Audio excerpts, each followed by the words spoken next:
Hey everybody, this is Brett, who's your carnivore in the meat locker, and I am ultimately psyched to have Dr. Robert Kiltz in the meat locker with me.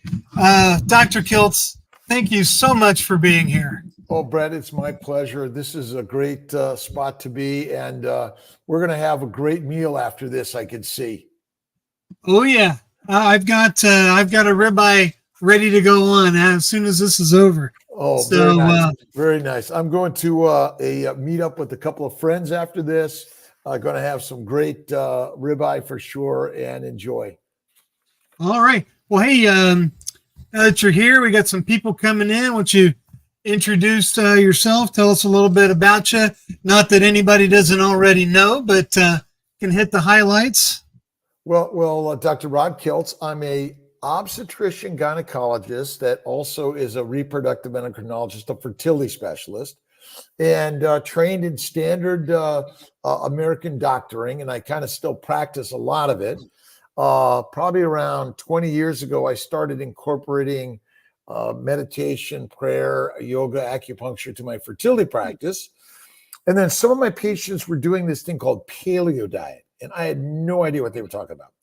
So I began to do a deep dive into reading about paleo diets, and then keto diet. I met Marie Emmerich, and then I tripped over carnivore, and I really took a deep dive. Personally, I had arthritis, psoriasis, migraines, kidney stones, ADHD, OCD, depression, and more.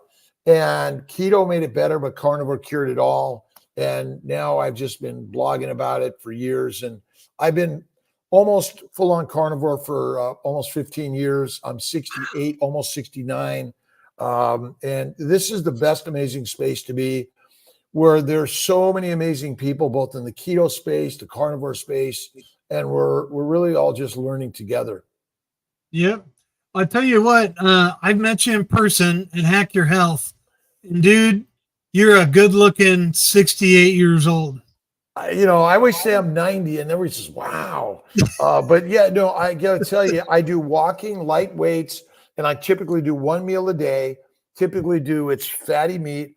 I sometimes have some Kiltz's ice cream, but most of the time it's just my fatty meat steak, bacon, eggs, butter, beef, and I've never felt better in my life. Yeah, same here. I do beef, butter, bacon, and eggs most of the time. I throw in some seafood, shrimp, wild caught salmon. I always do the wild caught seafood. I think it's the most nutritious. It's worth the extra money to get that extra nutrition. And yeah, I'm right there with you. I'm 54, and I don't have any aches and pains. I don't have any bleeding gums anymore. My eyesight's actually gotten a little better. I just feel crisper and sharper. And now I'm getting back to the gym. I've been going for a few weeks now, and doing some light weightlifting, nothing serious. Just wanted to, do some medium weight, multiple reps, 2 or 3 sets, legs and arms, not killing myself, just trying to recover some strength that I feel like I've lost in the last probably 10 years or so. Well, what's interesting, I always remind people that can carry an extra 50, 7,500 pounds. They're pretty strong. Yeah. And their muscles are much stronger than people know. And by starting to do some walking and resistance work, we'll build it a little bit better, but you don't need big muscles to be strong. Really, the idea here is that you already are stronger than you know, but when you clear up the inflammation secondary to a plant-based low animal fat diet, you suddenly feel like amazing. Yeah. That's something else I did too. I joined the Steak and Butter Gang right after Hack Your Health. So we're all part of the SBG. I love the group. Yep. Bella's my other girlfriend, but don't tell Max or Tia. But I love Max and Bella. The whole team is amazing. But again, we're all a family, and that's the part I love about Chafee, Barry, Bella, Wiedemann. I mean, go Kelly Hogan. Just a list of people in this in this space is better than you'll ever know. Oh yeah, and let's not forget about Carrie. Oh, of course. Listen, Healing Humanity. Carrie's like my hero in what he's doing, and Adam and so many other people, and just inspiration. I always love watching Carrie in his shorts, in his short videos. I'm gonna get in trouble for that. With Jen, and again, he's just our inspiration, and that's, listen. I'm in the standard medical community. I go to these meetings. It's boring, and we're just, the camaraderie and the intentionality of helping each and every one of us is just inspiring here.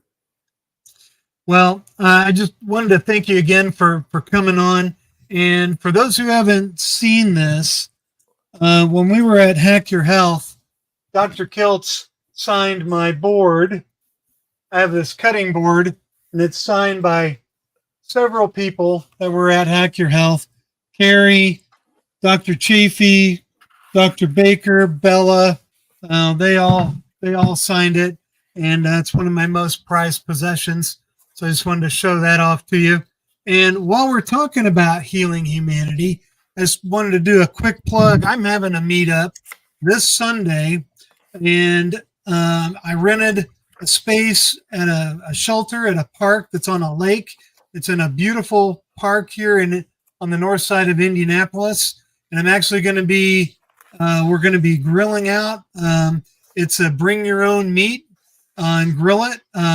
Lisa C., who's here in the chat, she's helping me organize it. She's bringing in another grill for us to use, and everybody's going to come bring their own meat and grill and have a good time. And I'm also going to be raising some money for Healing Humanity, and all the money that is donated, I am personally going to match dollar for dollar.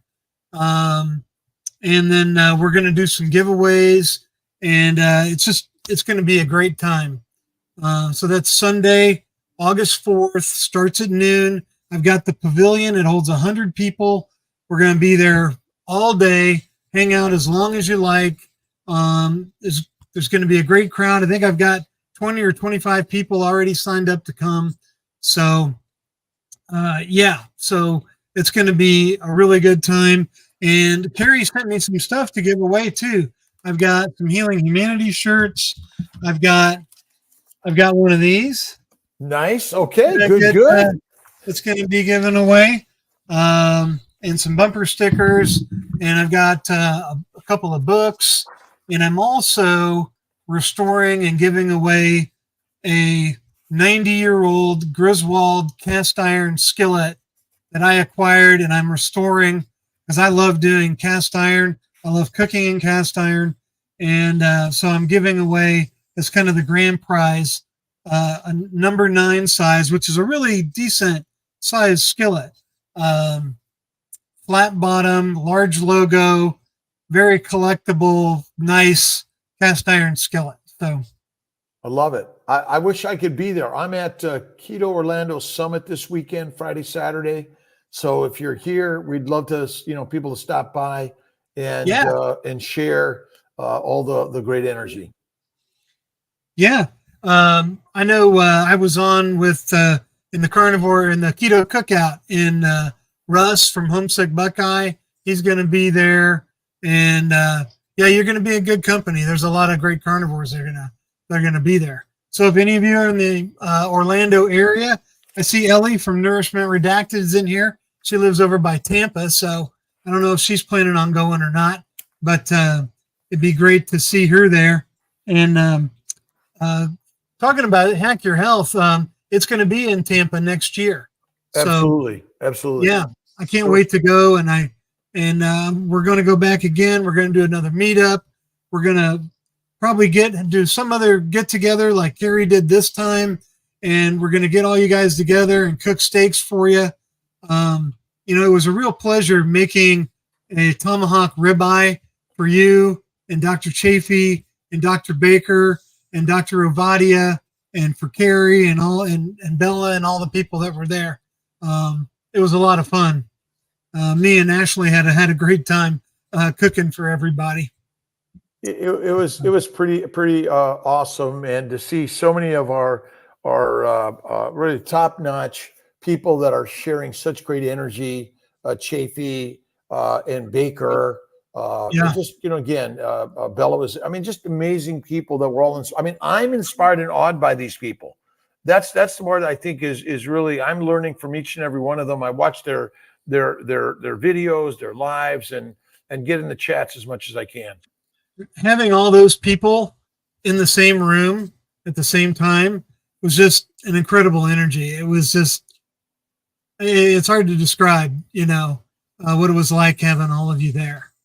But, I wanted to say congratulations. I heard in a chat that your daughter is pregnant. Daughter's pregnant, married, very excited. Great guy from Italy. He's a physicist at Princeton. My daughter lives there. My daughter is just, I have one child, Pilar.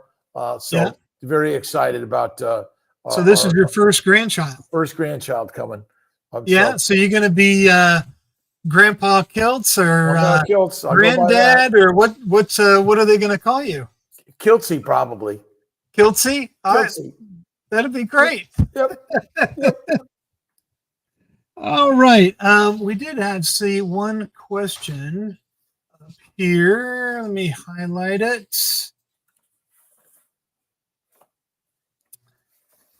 Dr. Kiltz, what are your thoughts about metformin for women with PCOS and insulin resistance?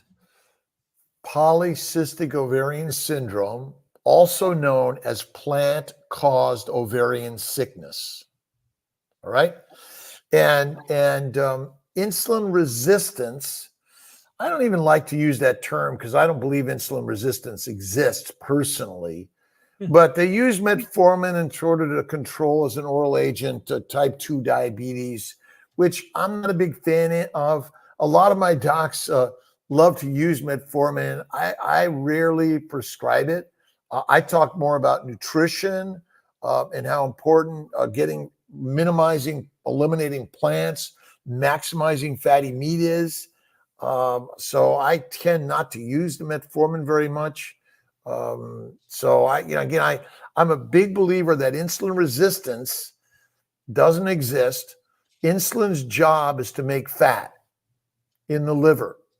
I think it does a really good job of that, don't you? All right. I do.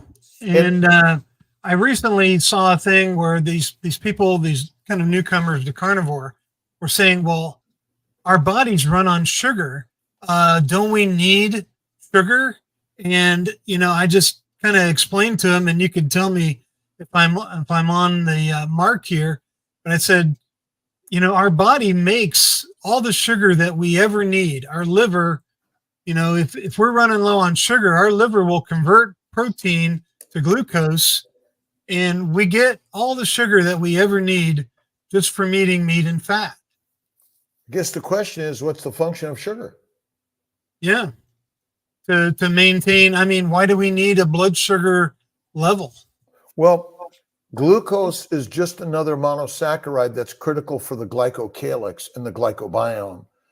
Glycosylation is critical. These are some words that most people haven't heard potentially. Glycation is the abnormal binding of sugars to cells or molecules of our body, which causes rust. Hemoglobin A1C that's elevated is glycated hemoglobin. So a tremendous amount of glucose is damaging our cells, which causes diseases, cancer, hypertension, diabetes, liver, lung diseases, all of them. And so glucose, you're right, it's made by our liver, but interesting enough, when you eat meat, you actually are eating sugars because the glycocalyx of all cells contains sugars. Glucose, mannose, N-acetylglucosamine, N-acetylgalactosamine. There are about 9 sugars circulating in our body that are critical for what we call glycosylation. I'm gonna show you a quick little picture, which maybe you can't see it because of but if you look up the glycobiome and glycosylation, you'll get a better sense of it. Basically, glucose in the liver from your diet must be converted to fat to provide the ATP precursor, acetyl-CoA, which comes from fat alone. So, I mean, the reason we get fat is because we're supposed to. In order to survive famine, nesting, hibernation, migration, and going out and finding all of this meat easily is not easy. And so finding food is hard. So you better make fat fast in order to survive all of those natural human experiences. Yeah. And that's a good springing off point to talking about what I call the human superpower that we're all born with. And that is the power to fast. To fast. How important is fasting? Well, we naturally fast because most of us likely didn't get 3 to 6 meals a day. We might have been lucky to have 3 meals a week.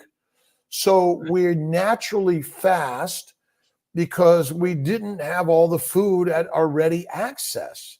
So the food you eat must be either converted to fat in the liver, amino acids and sugars via insulin, or the fat you eat, which goes to the lymphatics distributed everywhere. So the energy for our cells is strictly from our adipose tissue all the time. So when you fast, you actually allow the gut and the glycocalyx of the gut to heal. You let your digestive system say, yeah, thank you for the rest. Now you can simply, again, you don't switch from burning sugar to burning fat. You always only burn fat from your adipose tissue as your energy. You also can burn your fat coming from your liver in the form of lipoproteins. A lipoprotein, LDL, HDL, VLDL, IDL, and chylomicrons. Chylomicrons come from the gut. All the others come from the liver. They're basically the delivery truck for amino acids, simple sugars, fatty acids, cholesterol, minerals, and vitamins. So as we have no fasting means you have no food in your gut. So how many days does it take to have no food in your gut? 2 to 3, 3 to 5, 5 to 7. If you're eating a high plant-based lean meat diet, you're getting a lot of fiber, vegetables, and proteins, which basically the plants take time to digest. The protein breaks down pretty readily, but it converts to sugar in the liver anyway. So I do a 2 to 3 day fast once a month, a 5 to 7 day fast twice a year, January, July. So I think it's one of the most powerful things you can do. It's called food freedom. Yeah. Yeah, absolutely. And that length of fasting is very healthy for us, I believe. And as far as like clearing out the gut, I can tell you, for me, it's about 3 days, because I've done my longest fast. I did at the beginning of this year. I did a 12-day fast. Wow, amazing. And after 3 days, I didn't go to the bathroom again other than to just urinate. Yeah, I didn't. When I do my 5-day fast, 7-day fast, I often won't have a bowel movement for 2 weeks. You see, the function of when you're eating a carnivore diet, there's very little waste. The majority of it is taken into your bloodstream and your lymphatics, distributed everywhere. The amino acids and sugars in the meat are converted to fat in the liver via insulin. And so the clearing of the gut is one of the best things you can do. Your bowel movements, when your colon is full and your rectum is full, then suddenly you'll feel the urge to defecate, but no more bloating, no more pain, no more bleeding, no more hemorrhoids. They're gone on carnivore. And so it is the proper human diet, as our good friend Ken Berry has shared with us. It really is the most healing nutrition. As a fertility specialist, I see so many women suddenly getting pregnant. Libido increases, sperm counts and morphology increased, PCOS gone, plant-caused ovarian sickness gone. Yeah. And so this is one of the most important things that I've ever learned in my life. Yeah, and I heard you say that you're a fertility specialist and an endocrinologist. So that has to do with the endocrine system, correct? Yes, I'm a reproductive endocrinologist. So I Right. specialize in fertility and generally the endocrine systems that relate to that. But thyroid dysfunction is one of the most common problems we all suffer from. One of the number one drugs prescribed. What causes thyroid dysfunction? Arugula, broccoli, kale, cauliflower, asparagus, leeks, spinach, sweet potatoes, tomatoes, potatoes, coffee, tea, alcohol, grapes, peaches, pears, flaxseed, hemp seed, soybeans, garbanzo beans, wheat, peanuts, almonds. Did I catch up most of those? So Yeah. if those things cause damage to your thyroid gland, guess what? They damage your ovaries and testicles, which are also endocrine organs. It damages your adrenals. It damages your hypothalamus and pituitaries. Gee, the healthiest foods we're taught to eat are goitrogenic, tumorgenic, and they cause damage to every cell and reproductive endocrine system of our bodies.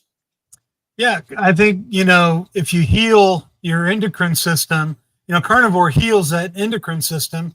And if your endocrine system is healed, then your fertility is going to open right up and voila. Voila is right. I always say, feed them steak and eggs every day, flatter them, tell them he or her is amazing every day, and make love to them every day. The simple answer is so straightforward. We are ancient hunters. We are not pigs, cows, and sheep. We're meant to eat raw fatty meat. Cooked meat is actually not as healthy as raw fatty meat and organ meats. And by eating that way, and a high protein diet causes protein poisoning and rapid starvation. People don't know that you should be eating a fatty meat diet. And if you actually look at most of the meat in the meat locker here, it's fatty, but it's not as fatty as when you actually slaughter the animal and eat the fat, the visceral fat, the omental fat, the perinephric and renal fat, the subcutaneous, intramuscular, and the intraosseous or the bone marrow fat. So people don't know that adipose tissue contains every building block, every mineral, vitamin that your body requires, and fat is anti-inflammatory. It's so simple. It is. It's so simple. Talking about fertility, when you get someone new in the clinic or maybe just someone asking you about carnivore, what kind of would you say is your standard sales pitch for carnivore to a new patient? Somebody walking in there, they're eating pasta, they're eating all these things, and they're like, doctor, I can't figure out why I'm not getting pregnant. Well, I usually sort of go through the history, the ages, how long they've been trying, any babies or pregnancies, any other disorders, diabetes, hypertension, cancer, stroke, anything else that they might be suffering from, but gastrointestinal disorders. And then I ask them their height and weight. And then I ask them, do they eat fruits, vegetables, seeds, nuts, chicken, turkey, fish, pasta, bread, yogurt, milk, pizza? And most of them are yes, but they also say organic, clean, healthy. And I usually know when I hear those words, they're not lions. And then I ask the question, is sugar good for you? And they always say, well, no, it's not. I said, well, where does sugar come from? Meat or plants? Plants. So right away, we're sort of beginning to lay the groundwork here that ultimately heroin, cocaine, marijuana, nicotine, caffeine come from Plants. Estrogen, progesterone, testosterone actually come from plants that we use in our pharmacologic agents. They don't come from animals, plants, okay? So it begins to set the tone here to help go like, well, wait a minute. Well, yeah, that's what I eat. And then I began to say, well, keto's okay. And everyone's heard of keto. And keto is a high fat, medium protein, low to no what? Plants. Low to no plants, not no plants, low to no plants. Right. And so, I always start there, and that's my sales pitch. And listen, and did we evolve out of Africa as grazing animals or carnivore animals? We're ancient hunters. We're not grazers, where we didn't come out of the trees to eat the grass, but eat the grass eaters. And so, it's still a hard one. Changing a religion, politics, and diet is hard, right? And so, but is being infertile easy? No. Is taking all the shots, pills, and dissections easy? No. We are born for hard, and carnivore is the healthiest, most amazing thing you can do. That what I recommend to everyone. Hey, let's get to carnivore. But if you're not carnivore, you can at least do keto, paleo. Maybe do some fasting, eat a stick of butter a day. And interesting enough, if you feed a cow fat, what happens to the cow? It probably gets leaner and makes more milk. It dies. Oh, it dies. Oh, well, that's because cows are herbivores. Well, because they're ruminant animals, and a ruminant requires what inside the rumen? Bacteria and yeast. Guess what happens when you give an organism bacteria and yeast? The microbes die. The rumen doesn't work. They cannot break down the fibrous food to simple sugars. See, it's interesting. Most people think that the bacteria and the yeast make butyric acid and fat. Okay, so when you make wine and beer with bacteria and yeast and grains or fruit, does it make fat or does it make alcohol? Ooh. There's no fat in beer and wine. It makes alcohol. Alcohol gets turned to sugar, and sugar gets turned to fat. The sugar in the liver, in the gut, the grains and fruit that are fermented make alcohol, not fat. So I think we've got it wrong. Everyone thinks that the bacteria in the gut are making fat for us. They're making alcohol. Oh, yeah. We're fermenting in our gut, right? Yeah. Yeah, that's why. So we're all walking around with alcohol. That's why we have brain fog. But it's all a kind of a crazy story that ultimately eating fat, adipose tissue, is the best thing you can do. Right. I know I feel better doing it. Much better. And, got another question. Go ahead, Brett. Yeah. So is intramuscular fat in humans unhealthy? If so, why do we look for marbled meat in beef? Well, I guess the first question is, what fat on your body is bad? Right. None. The fat in your body is critical. If you have no fat or very, very low fat, you're actually at risk of dying fast. So your body stores fat you eat, and it makes fat in the liver out of amino acids and sugars via insulin. So this idea that visceral fat is bad for you makes no sense, because fat is actually the building block and the fuel for your body. When a bear hibernates and it's gestating, it loses no muscle mass, no bone mass. It loses only adipose tissue. Well, where did the adipose tissue go? It went to create ATP, CO2, and H2O, and the amino acids, sugars, fatty acids, minerals, and vitamins went to build your baby in utero. And so intramuscular fat, visceral fat, intraosseous fat, it's all just fat. The problem is, so hyperphagia is the overeating, and bears become hyperphagic in the late summer and fall in order to get fat enough in order to get pregnant, and then in order to hibernate and gestate or migrate. So is adipose and fat bad for any of us? It is not.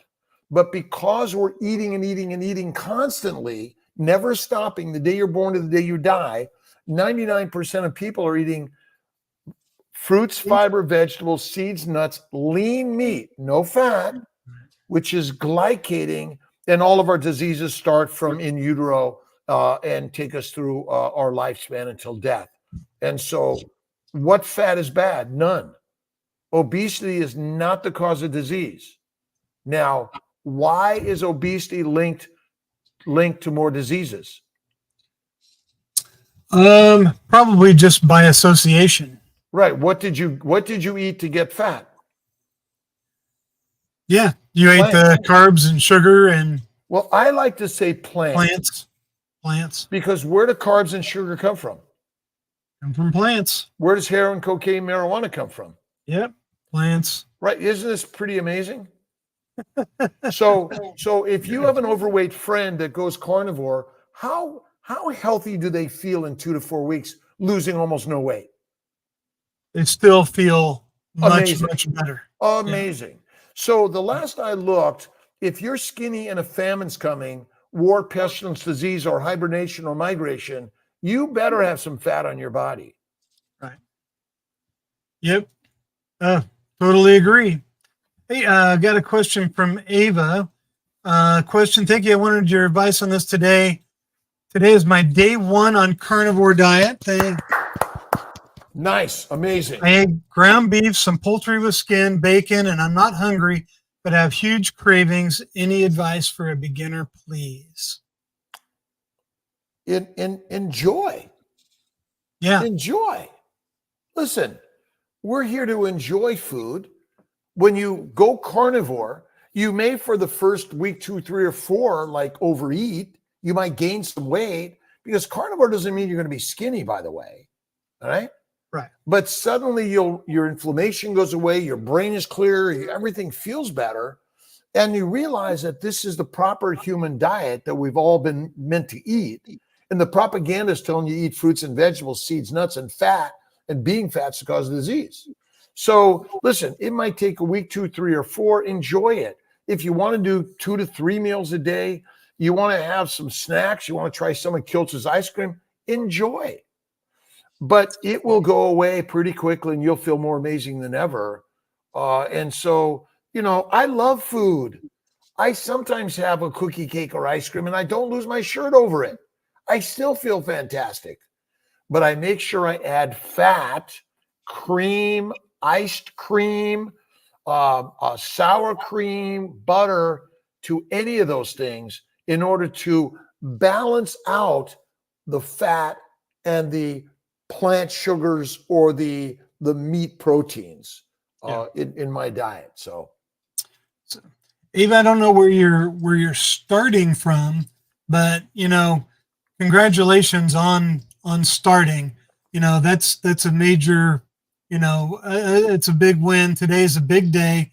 You should write down today's date as your starting day, because a year from now you're going to wonder how long you've been on it. And, this is a good way to track your progress. And I guess one of the things I tell people when they're starting out is spoil yourself a little bit. Have a ribeye, have some shrimp, have a lobster tail if you want. Spoil yourself, because if you just dive into this thing and you just eat hamburger patties and eggs and you get bored with it, and then in a couple weeks, and then, you kind of lose your enthusiasm or your momentum and you end up falling off the wagon. So I'd say, spoil yourself a little bit, have, all the good food. If you're looking for guidance, definitely check out Dr. Kiltz's channel. He's on at 5 o'clock most mornings with the mighty Kiltz tribe. Check out those people. Check out the Steak and Butter Gang. If you want to kind of join a community now, it's not free to join the Steak and Butter Gang. It's like $30 a month. But they will give you the guidance and, and give you a plan to move forward.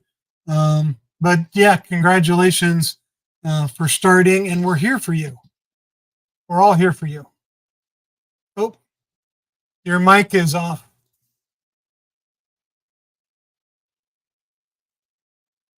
Nope. Okay, it muted. Hey, there you are. There you are. Is it all right now? Yeah, you're good. Okay. Good. So it's an investment into your health here. Meat is actually more affordable than bacon, eggs, butter, beef, salt. That's kind of what I go to. I always have a little cream. And again, making a little Kiltz's ice cream, you don't have to put any sugar in it. And you make it fresh. It's amazing. And Bella's making it too. And she's got a little more eggs in it, and you can do it. But I think you're rock on, Brett. And this is the most easiest thing to do. And don't worry about if you're craving. And again, you're going to transition, but hard it becomes easy in this. You know, it wasn't a topic I was going to bring up, but being that she said she's having huge cravings, I would imagine she's like the rest of us, and she's a sugar addict. And, you know, you're probably going to go through some sugar withdrawals in the next few weeks. And if you're drinking diet soda, that could trigger some hunger cravings. So maybe try to cut back on that. But don't try to do too much at once, you know, depending on where you're coming from. But just know that your body's it needs some time, and it's got some changes to make. And you have to let it happen. Let the changes happen. Your point of withdrawing, we're withdrawing from heroin, essentially. Sugar, heroin, cocaine, these are all very, very addictive. Even nicotine are very addictive substances that come from plants. So it's going to take some time. But you know what? I don't label myself an addict because I think we want to label ourselves as like, I'm a carnivore. Even if you're touching and eating some of those things, I'm still a carnivore. And you're going through the withdrawal. It's all good. But again, more, as you said, the support groups and talking about it is really important. It is. And being a part of the community is important too. So stick with us. We're all here for you. Looks like she's been doing carnivore for 3 months, trying to help hubby with asthma. He has about 15 pounds to lose. Can carnivore help with asthma? Well, interesting. So when I went carnivore, 2 years later, I realized I hadn't used any of my upper respiratory drugs. I'm like, whoa. And so remember, pollen comes from what? Plants. Plants, dumb, simple.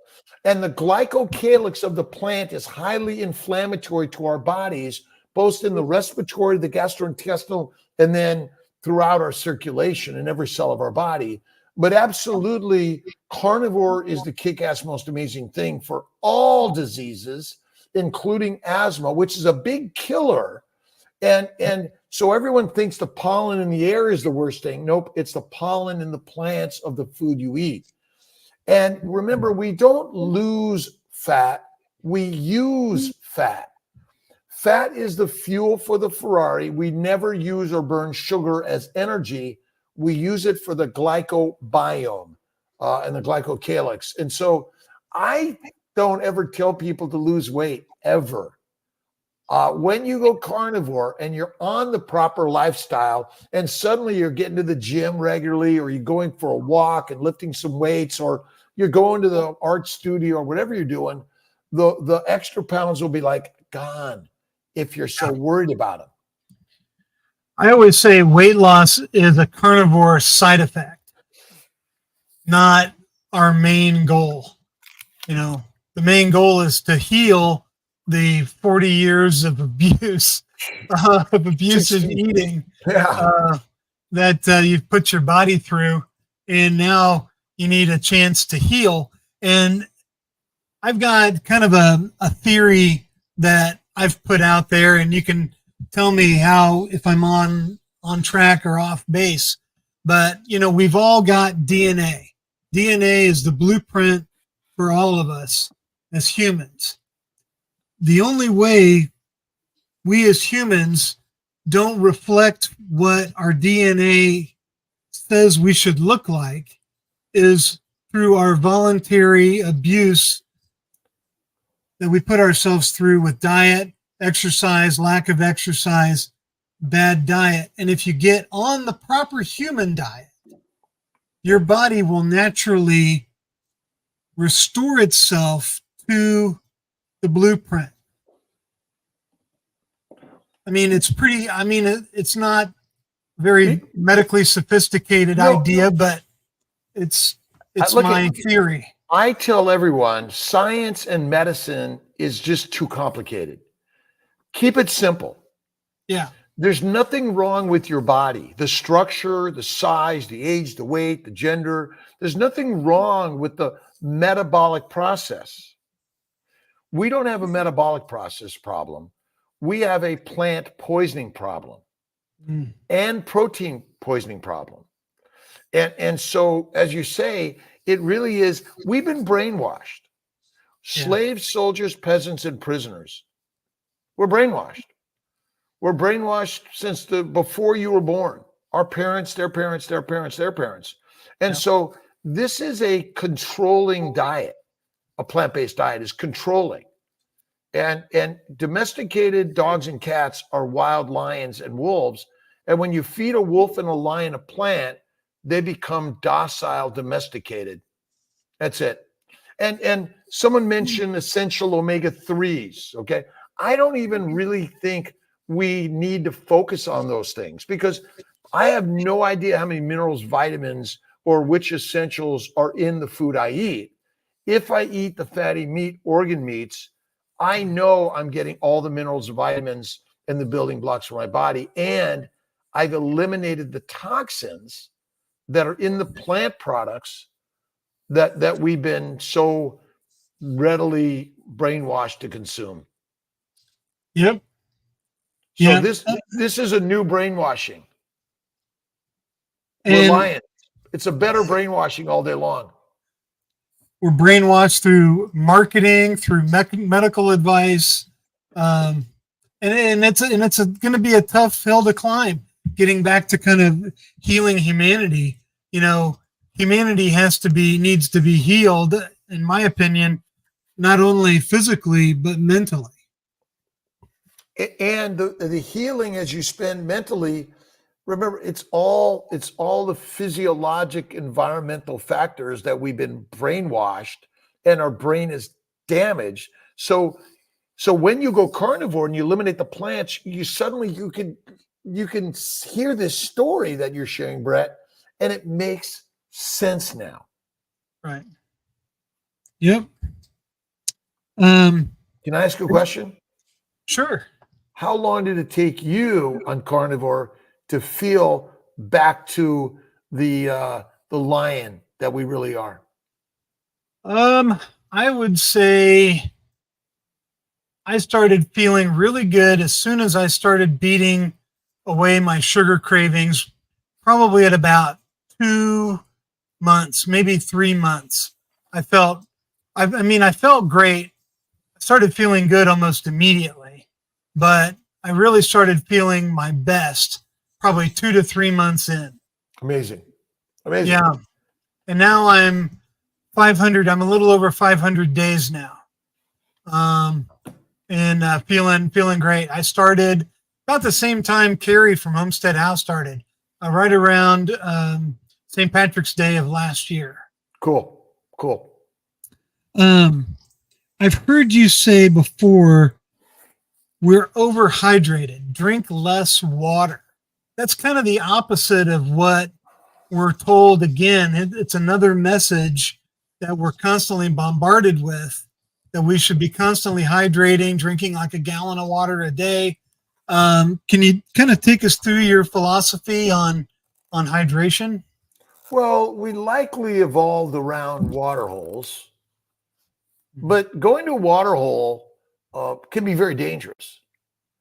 And we didn't have, bottles and canteens to carry around all the time. So your body makes water.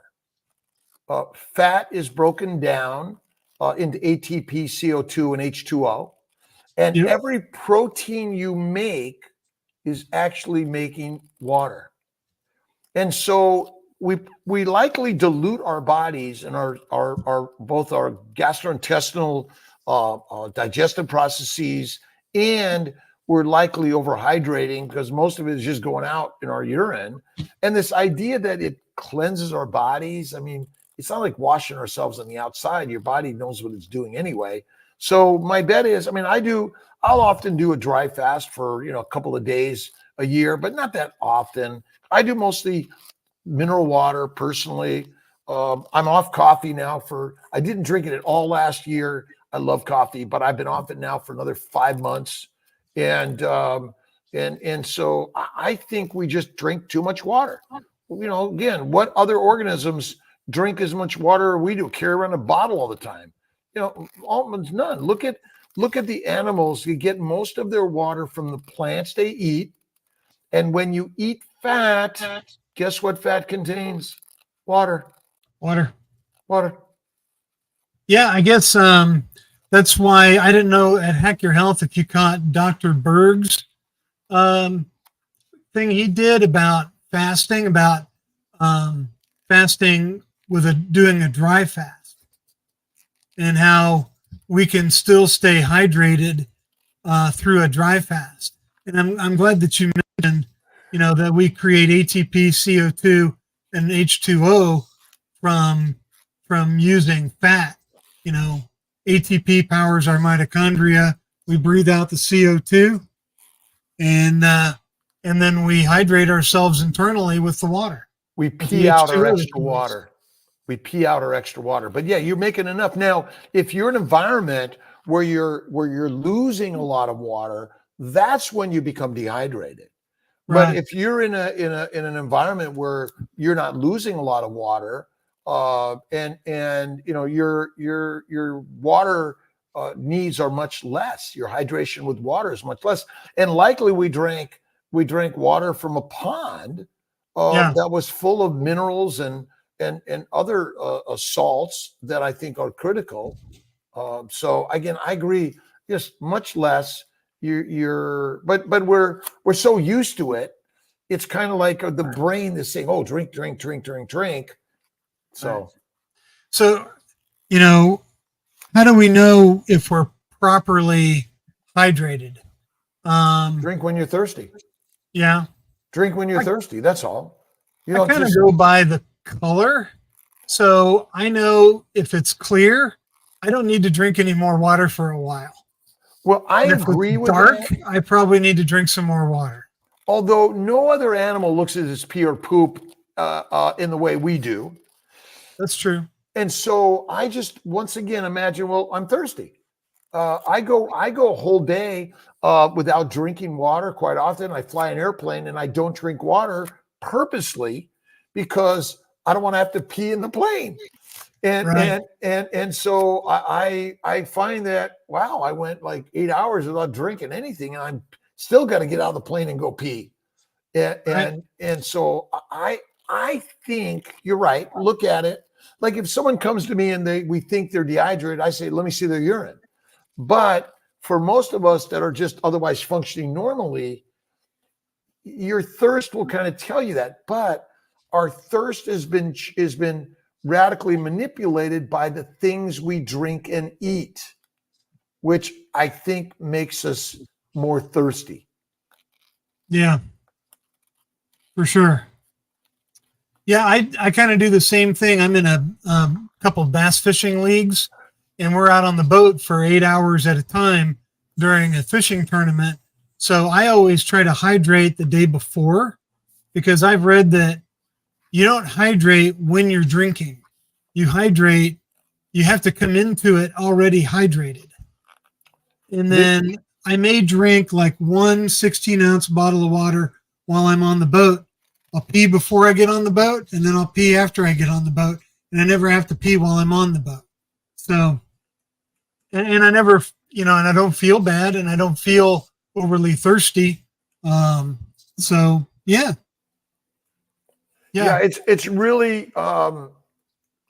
It's really an amazing concept. And their glycobiome, so the sugar layer that layers every cell and vessel of our body, actually it holds the water.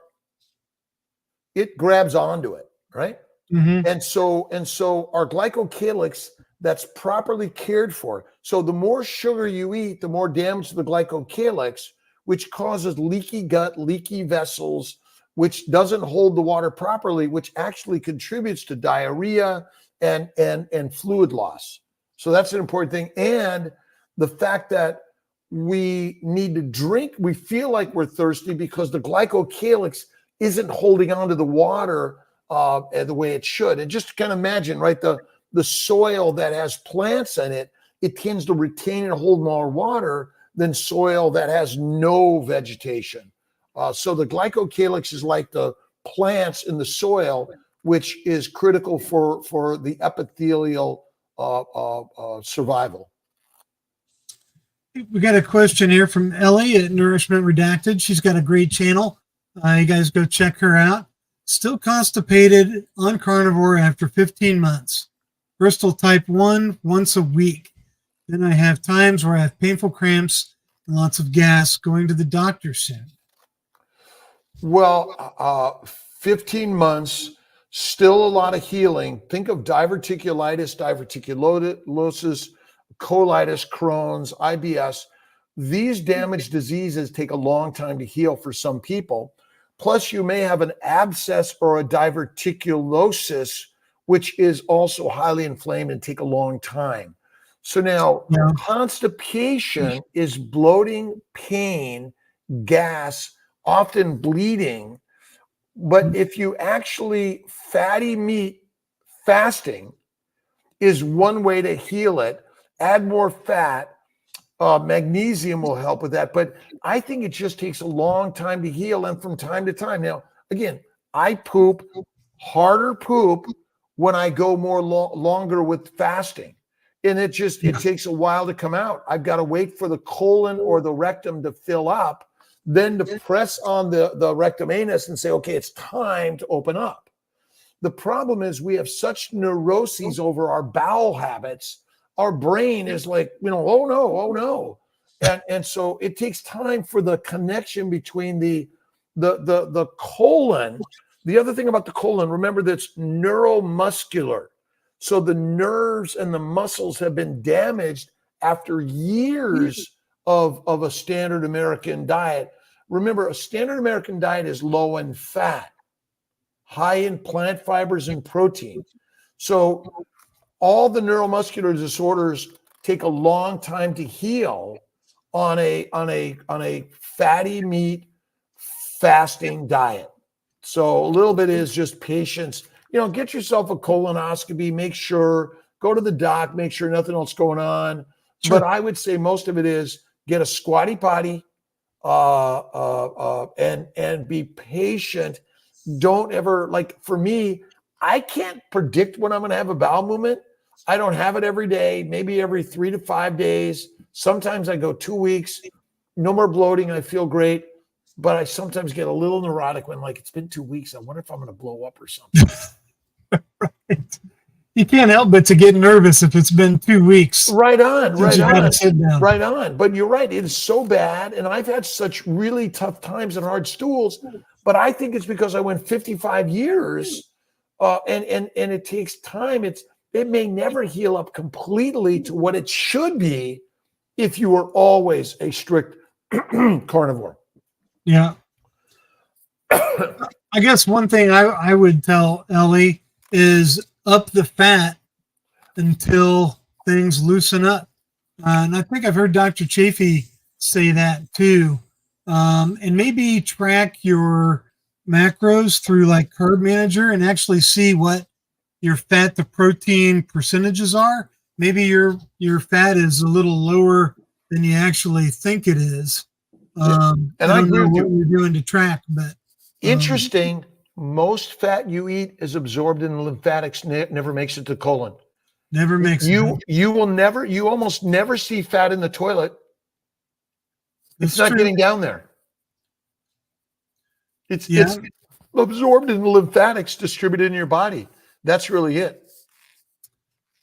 So I know the colon, just getting into anatomy a little bit, the colon pulls water from the waste material as it's traveling through there.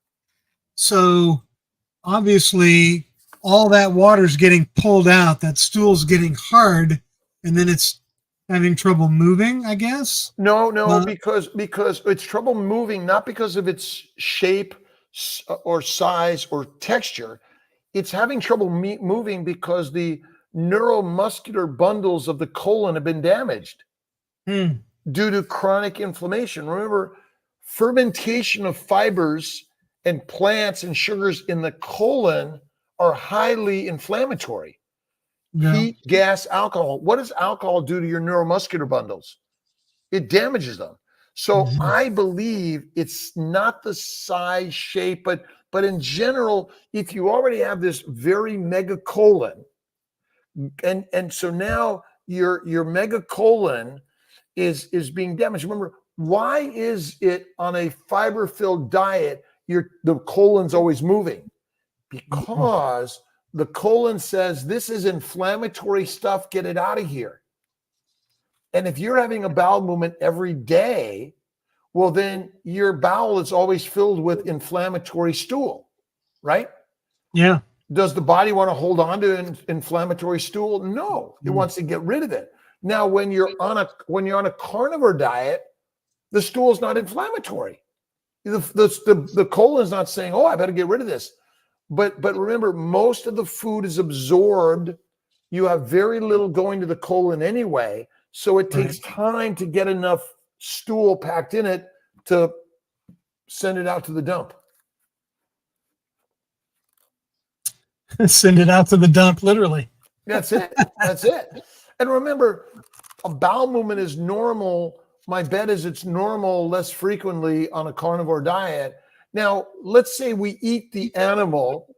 We eat the animal. Did we eat the intestines and the food in the intestines? Probably not. I wouldn't. It smells. It doesn't taste good. But we probably, again, we ate the organ meats. We might have cleaned out the bowels and eaten the tripe or the intestines, but we went for the fat. Fat is where it's at. So Fred asked, do you two operate on intuitive eating and follow your appetite? Wife has less appetite. I worry she may be under-eating and affecting her hormones. Well, this idea, okay. yeah. So this idea of overeating or undereating, it's just a modern way of wrong. I mean, you killed the animal, you ate as much as you can, you wanted to get as many fatty calories inside you to create the fat, store the fat. I mean, that's really what we should be thinking about. We are very neurotic on, oh, you're eating too much, you're not eating enough. If you're bulimic, cachectic, sarcopenic, you have very little fat on your body, well, then there's a problem. You're not eating enough fat or enough food. But if the idea that your hormones are affected by your weight, if you're too skinny, yes, and most of it's damaged by a plant protein low-fat diet. Because remember, the plants contain hormone endocrine disruptors, chemicals, antigens, and glycating agents that damage the normal function of your endocrine system. So 3 failed IVF, 2-month carnivore, fatty meat, 1 or 2 meals a day if you want, you'll feel better.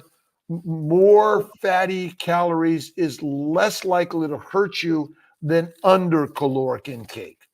But if you have extra fat on your body, well, you can fast all day long, because what is the building block for your body? Adipose tissue. And so unexplained infertility is inflammatory. It's caused by plant sugars, plant antigens, plant chemicals, fermentation of plants, and excess exercise, because all of us are exercising way too much. No animal says, let me go for a run in the savannah. Right. None. Yep. Yeah, I do pretty much intuitive eating and follow my appetite. Like the past 3 mornings, I ate bacon and eggs for breakfast. This morning, didn't feel like it. Wasn't craving it, so I didn't have it. So I waited and I ate some burger patties and bacon at lunch, and now I'm going to have a steak after this. So I don't label breakfast, lunch, or dinner. Yeah. Because those are historic memes to get your brain thinking, I've got to eat. Bing, ring, bell. So I do 1 meal a day, and I'll maybe have a little snack or two. Might be some salami, might be some butter, might be some bacon or an egg, but 99% 1 meal. And I keep butter in the fridge or the freezer. I eat it like cheese. Nice. And so I still say, if your mind says 1 meal a day, because most of us are eating too many calories. So one way to eat fewer calories is only eat 1 meal a day. Isn't that kind of easy? And, if the wife is having less of an appetite, the longer she does carnivore and the more she eats and heals, her appetite is likely going to open up. And they talk about that a lot in the Steak and Butter Gang, about your appetite opening up once you're properly fed. And more feasting, more feasting, more priming. So, this idea that I'm overeating or undereating, if we just get rid of that, like we throw out all the other addictive substances in our house, when you're hungry, eat, enjoy it. Food is meant to be enjoyed also. But as you said, when you're carnivore, your appetite changes, and add more fat, because otherwise you're eating too much protein could be a big problem for the undereaters. Remember, the adipose tissue, the least cooked adipose tissue contains more healing properties, more minerals, vitamins, and building blocks of your body, by the way. Yeah. Pemmican. Hey, we got this jokester jumped into our question here. Oh no! Grandpa Kiltz. There you go. Hey, how do you mere mortals achieve the supreme level of energy that Dr. Kiltz operates on a regular basis? He does have a great energy, Dr. Kiltz. You do. Well, I feel very, very, very blessed. Hang on 1 second for everyone. Don't leave me. I'm just finishing up. We're right at about an hour. We'll wrap up here as soon as Dr. Kiltz gets off. Oh, that's okay. Cool. No. When my wife calls, I answer. Hey, I get that. Except I'm in the operating room, but I have someone else answer. That's right. But again, listen, I generally are high energy, but I can tell you that this has given me more energy than everything I've ever realized, less inflammation. I took a 10-minute nap before we were on here. I was feeling tired. I take a nap. I reset the synapse. I feel energetic. I actually called my friend. I said, I'm feeling tired. I don't think I'll make dinner. And he said, what? Take a nap, do your live. I'll see you tonight. I did those 2 things and I'm feeling great. I'm going. Kind of bouncing off that, you dedicate so much time and passion to this. We really appreciate everything you do. And where does that drive come from? Is it come from just you want to help people because you're a doctor, or where does this drive that you have come from? God. Comes from God. Good answer. God. Listen, God is the most powerful, important thing in the universe, and God is everything, and God is us. We are the gods. I have faith in God. I mean, Jesus Christ to me is the most amazing dude ever created. He's written some words and ideas. He never carried a sword. He didn't ask for your money, and he didn't say you can go and you can't. So ultimately, that's the most important thing to me, and faith in God. And I became a doctor to help people. But what I realized after a while, I was hurting people, including myself. So I figured, well, I'm not in it for the money. I'm in it for the mission of healing humanity. And I think, again, all of us should donate to Healing Humanity because we're all doing this together. We're healing our brothers and sisters, our children, their children, their children. And so, I'm not here to fight against anyone's concepts and ideas. I'm just sharing an idea that is like so rockin' amazing. And I've learned from you and Carrie and Cordelia and Susan and Lisa, Nelson, Dr. Vasquez. I mean, we're all in this together. It doesn't matter your label, MDDO, whatever it is. It doesn't matter. Each and every one of us has God within us, and we're capable of learning. And the more I have listened to new and different ideas, I'm just inspired. And John was here. We were doing some filming the other day. Oh my God, love the energy for what Healing Humanity is doing. And nobody has as much energy as our good friend Carrie and Homestead Howe and Jen and again. Yeah. Hey, can you maybe talk about your experience with the filming for Healing Humanity? We know you're going to be in the movie. Can you maybe just spend a minute talking about that, and we'll wrap things up? Well, I grew up in LA, kicked out of school in a gang, couldn't read. I grew up in Hollywood, so I think I always wanted to be in the movies in one way or another. And but listen, it is so inspiring to be part of this. And Carrie and Adam, we did a great shoot when I was out in Austin, and John came here to Sarasota. I was on the potter's wheel doing some painting and just kind of chatting. And I think each of us, and that's why I encourage all of us to blog and share your story. Listen, I'm interested in interviewing everyone on our blog and podcast because your story helps others that are suffering like learn something new and different that goes like, well, wait a minute.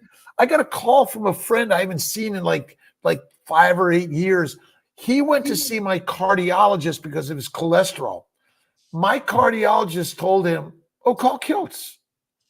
Like my cardiologist said, call Kiltz about carnivore diet. Yeah. So I was like, wow. Dr. Berkery is an amazing cardiologist. He said to me, oh, you're fine. High CAC score. We did a CT angiogram. I was fine. And he said, stay on carnivore. Yeah. So, how is it? I'm like a kid in a candy store. We're at the amusement park. Yeah. Yeah, me too. And I'm excited to have my meetup. And we're going to be raising money for Healing Humanity there. And I enjoyed cooking for Carrie and Adam while they were filming you guys there in Texas, and just doing my little part in my little corner of Indiana to help out with Healing Humanity. So I can't wait to see more. When they finally get an actual trailer together. We've all seen the teaser. If you haven't seen the teaser, go to Healing Humanity movie and check out the teaser. It's really great. So just kind of lastly, Dr. Kiltz, how can everyone find you in the world? And again, thank you for coming on. Well, my pleasure. Go to Who's Your Carnivore and Brett and just Google Kiltz. But I'm YouTube, Facebook, TikTok, Instagram, craziness. Yeah. I have books on Amazon. I've written books on faith, inspiration, living your best life, fertility, and keto carnivore. And I just really grateful to everyone for inviting me. I think I got something to get up to do every day. Yeah. And I'll be at Lisa Wiedemann's meetup the 7th. Audra Coleman's on the 21st of September. I'll be in Wyoming. I think the 20. I don't know exactly what date in August, and then I'll be at the Keto Summit, and then the meat stock next year. Again, back to Hack Your Health. Love these events. Love people connecting. Carnivore diet. I have a book called Babies for Babies. Carnivore is good for pre-pregnancy, pregnancy, post-pregnancy, breastfeeding. Your baby should do it when it's breastfeeding. Again, it's the most amazing. I just caught a couple of little questions. So, all right. Nice to see you, Dr. Kiltz. Brett, pleasure. I want to get a steak, and I'll bring. If I come out to Indianapolis next time, I'm getting a steak with you, my friend. And, absolutely. Appreciate everyone being here. So thank you. Yep. And go check out Dr. Kiltz's website. If you get up at 5 in the morning, he's on there. Start your day off with a dose of Dr. Kiltz's energy. You know, it's great. It's a great way to start your day. And, you know, come to my meetup if you're around the Indianapolis area. This Sunday at noon, we'll be raising money for Healing Humanity, doing all kinds of giveaways. And I'm going to be matching dollar for dollar every dollar that's raised this Sunday for Healing Humanity. So awesome. Again, awesome. Dr. Kiltz, thank you so much for coming out. We love your energy. We love talking to you, and hope to talk to you again soon. All right. God bless. I'll see you guys soon. Take care, everyone. God bless you, sir. Bye. Thank you.